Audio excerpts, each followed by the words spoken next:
Hey, what's going on guys, it's Stickman here, and here's everything you need to know about the first actual major post-launch DLC update for Sonic Dream Team. So before the game dropped on Apple Arcade, we did get confirmation through interviews that we will be getting post-launch content, and it seems like this update is going to be the start to that. Now before I get into any of what this update has to offer, I've got to address the elephant in the room to basically every single Sonic Dream Team video that I make right away and respond to all the comments that I already know the video is going to get.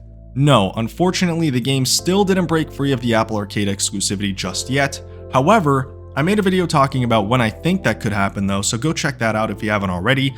Put a lot of effort into that. You can click on the card on the top right hand corner of the video with the little eye symbol to go check that out. With that being said, let's take a look at the first update dropped on February 14th, 2024 for Sonic Dream Team, called the Speed Battle Update, which is of course a reference to another mobile game that the developers of this one, Sega Hardlight, worked on, called Sonic Forces Speed Battle. So in a nutshell, the name of the update does a pretty good job at summarizing the two major components that have been added to the game: time trials and leaderboards for speed, reworked bosses and new boss missions for battle. Let's talk a little bit more about the speed part of the update. Basically what they've done is, now when you complete one of either the third, fourth, or fifth sub-act for all the acts, you unlock a time trial mode for the entire act. So now, whatever the objective of that sub-act was before, it's going to be replaced with a new objective that says race to the Dream Portal. So you can now keep track of your act completion times and then compare with others on the leaderboards through the new leaderboards button below. Overall, it's a good change for speedrunners, and I'll probably come back to the game every now and then to try and beat my times, because I actually really love this game, but yeah, it's nothing really major.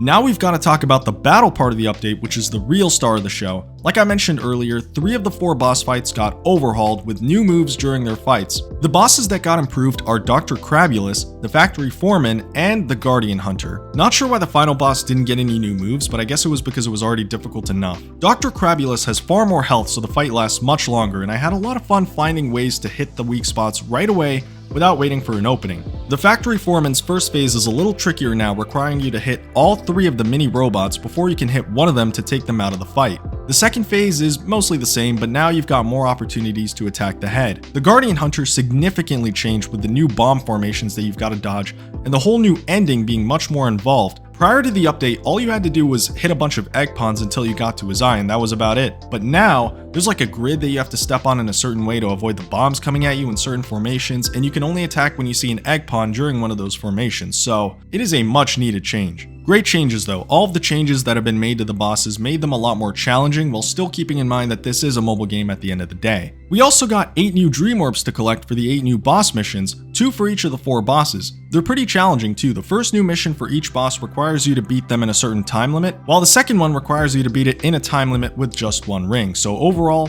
great changes, and of course, I'll have guides up for these bosses in another video dropping soon. But that's it for update 1. So now let's talk about the future of Sonic Dream Team, since we already have some confirmation of things to look forward to.